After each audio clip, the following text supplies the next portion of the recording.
Welcome to the Father Jim Clark Show, broadcasting here on Heavens Road FM. Welcome back. And if you're new to the show, you're welcome too. You're the reason we do this. So keep the faith and stay with Heavens Road FM. Well, welcome back to this rather special show for me, because during the week we had an announcement here in the Diocese of Salford that the Holy Father had appointed our new bishop, and he is Bishop John Arnold. Presently he is working as the auxiliary bishop down in Westminster, and yours truly, being a little bit cheeky, decided to email Bishop John to see if he would be prepared to give us an interview. And I was absolutely thrilled when he said he would. So just a few moments ago, he and I spoke, and I was able to ask him a few questions just to give us an insight into who he is and his background, and also to be able to welcome him to the diocese. So with no further ado, I would like to now let you listen to that interview and to see what Bishop John had to say. So, good afternoon, Bishop John. Good afternoon. Thank you very much for agreeing to give this interview to me on behalf of Heavens Road FM. You can imagine that we in the Salford Diocese, because all my listeners know where I'm based, you can imagine that we are all really quite excited about the news of your appointment. Well, I'm delighted to hear it. Thank you very much. I certainly received a very warm welcome from a number of people, diocesan staff, and quite a lot of priests that I met last Tuesday when I came up to Salford for the announcement. Well, that's absolutely great to hear. And I think it's so rare these days that certainly we as priests, and maybe, the community at large, get to be able to talk to a bishop like this so informally. So I thought perhaps you might give us a little bit about your background, maybe where you were born, your family background, your education, your seminary, etc., and what brings you to this week, which I'm sure has been very momentous for you. Yeah, it certainly has been momentous, but very positive, I must say, even though I feel quite nervous about certain aspects. It's been quite a week. But my background, well, I was born in Sheffield, so the other side of the Pennines, but well up in the north, and I was at Sister of Mercy Convent for my first primary school years, and they were wonderful sisters who made a great impression. All a little bit mad, I think, but they had great senses of humour, and I think they did a great deal for that first foundation of faith. And then I went on to school with the Institute of Charity, the Rosminians, at prep school called Grace Dew in Leicestershire, and then on to Ratcliffe College. Right. Then, really because of my father's influence, I wanted to pursue the idea, at least, of a career in the law. So I read law as a degree and was called to the bar. But by that stage, really, I wasn't that keen on the idea of the law, and an idea of religious vocation had entered my mind, really, in the sixth form. So I decided to try and join the Rosminians, and was with them for 5 years. And I think I draw on that very positive experience. 2 years in the bishop, and then first 3 years of studying for the priesthood in Rome. But I probably just wasn't in the right place. Much as I admired them and the charism of the Institute, just didn't feel that was right for me. So it was at that stage that I looked for a diocese, and Westminster happened to have representatives in Rome at the time, a man called Monsignor Rafe Brown, who interviewed me very briefly and suggested that I come to the diocese, and that's how I arrived here. Right, well, that's interesting, because we're actually putting together a series of shows to do with vocation. So you seem to have had your vocation fairly early on, in the sixth form, you say? Yes, I think I remember one of the priests asking me, in fact, even before O-levels, GCSEs, right, as they were in those days, just saying, had I thought about it? And I thought, well, actually, the brothers and the priests at the school made a big impression on me because they were happy, they seemed to be fulfilled in what they were doing, and they were good fun to be with, and there were some good teachers. And I just thought, well, maybe this is something I could be doing with my life that would be that fulfilling for me as well. Very good. So you were then ordained in 1983, is that correct? That's right, yes, in my home parish in Sheffield. All right. So as a priest then of the Westminster Diocese, just fill us in a little bit of your background, background. Yes.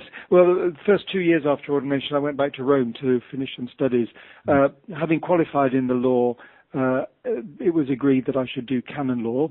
So I went back and I did some more studies there and finished in 1985 and was posted by Cardinal Basil Hume to the cathedral. He said, I'm probably going to have to use you as a canon lawyer, but I want you to have a pastoral experience first. And one of the widest pastoral experiences I think you can get would be at Westminster Cathedral, so try that for a year or two.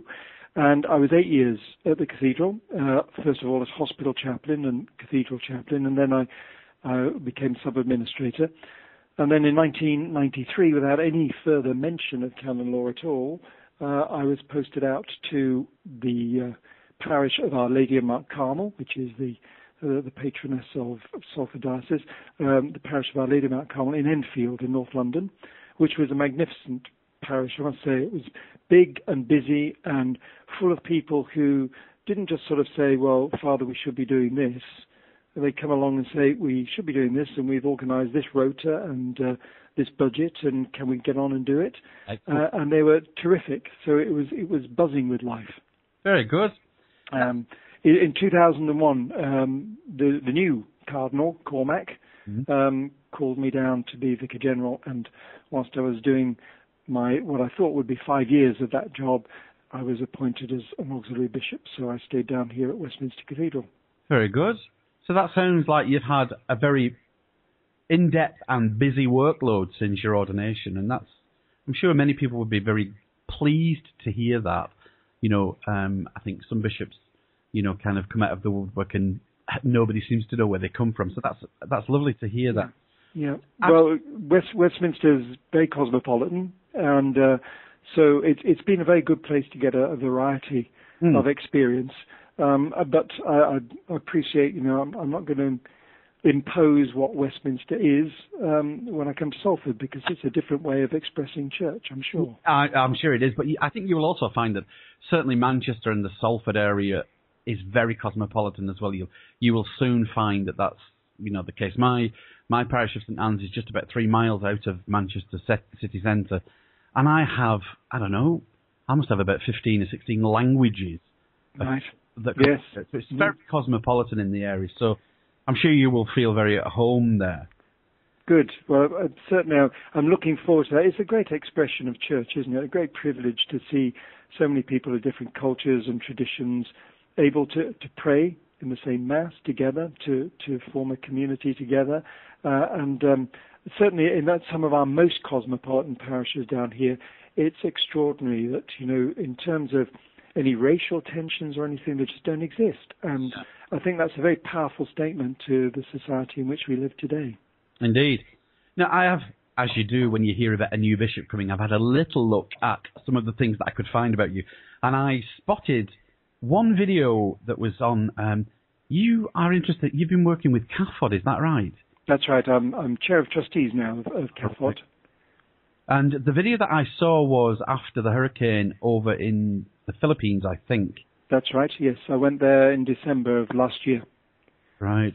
And how did that kind of affect you? Because that must have been fairly devastating. Well, yeah, I've travelled quite a bit with CAFOD to see partners, but it's usually been to see their development work. Well, this was my first time to see the humanitarian work after a disaster. Yeah. And it was quite, emotional, but what a people the Filipinos are. They almost just sort of shrugged their shoulders and said, well, we live in a place where there are typhoons and things get destroyed, so we'll start again.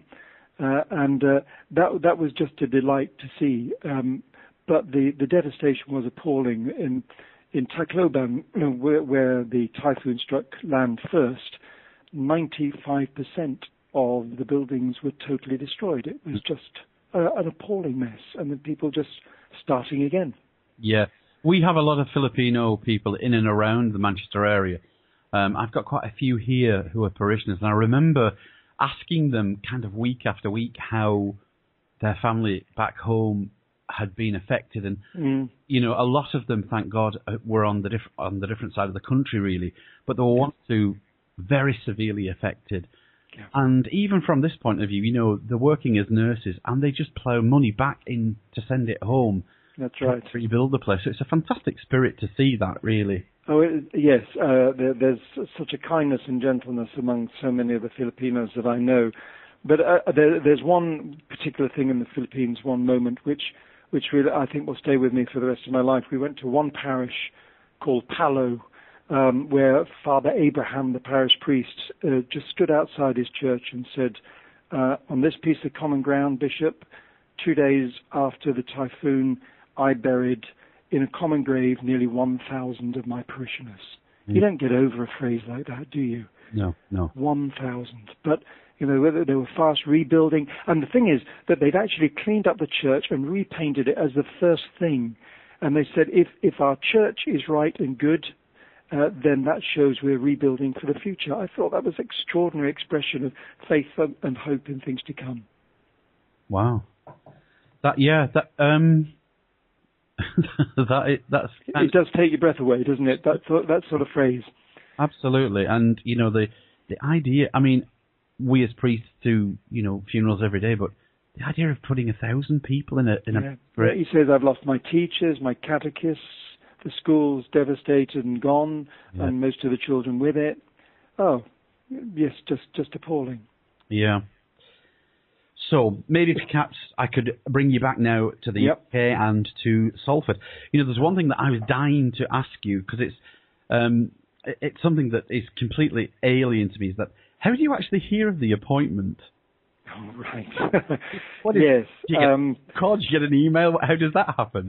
No, you get a message from somewhere. In fact, it came to me from Cardinal Vincent. He said the nuncio would like to hear from you today and would like to arrange to see you sometime this afternoon. Right. And so I went down to the nunciature just to be told that the phrase is, the Holy Father has appointed you. Lovely. So it's not a question of now sit down, let's think about this because there's a possibility. No, it's the Holy Father has appointed you to the Diocese of Salford. Do you accept? Well, so, that was my next question. Did they give you a few days to think this through? Oh, no, you've got about 12 minutes. And then he just sits you down with a piece of paper and says, please write your acceptance to the Holy Father now. Wow. So it's, I don't know, I suppose if you're called to the nunciature, that's a possibility that he's going to ask you to do something. That must have been a very strange journey down to his office. Oh, yes, as it was 8 years ago when he called me down. It was the previous nuncio called me down and said, the Holy Father has appointed you auxiliary bishop in Westminster. Do you accept? So, they are life-changing moments, really. Yeah. But, I do feel very strongly in obedience to the best of our ability, and that's what we said when we were ordained. And I've tried to stick closely to that, and it's never done me any harm. The one appointment to the next, though they've been surprise appointments and sometimes very rushed, I've tried to settle to them, get on with it, and believe in being God's providence, really. So you've been auxiliary there for 8 years? 8 years already, yes. Right. Now, my next question will be a good one then. This appointment now as Bishop of Salford, has that somehow put you out of your comfort zone? I mean, 8 years, I suppose you get used to what you're doing and you know what you're doing. This is kind of something a bit different, for sure. Well, it's certainly, and it's after 31 years in Westminster. That's where all my priestly ministry has been. Yes, it's suddenly very new territory and a lot of unfamiliar things going on and a lot to learn and new priests, new people, new religious, and a whole new area of the country that I must admit I don't know very well at all. So I'm looking forward to getting to know it. And I know you've got some wonderful countryside and you've got some thriving cities developing very nicely. Yeah, it's a beautiful area. I think, many of the people in the south still think that the north is full of, dark satanic mills and stuff like that. But, the area up here is just beautiful. I mean... Oh, yeah. Yeah, well, I know from growing up in South Yorkshire that within easy reach were, the Pennines and from the Dales and so many beautiful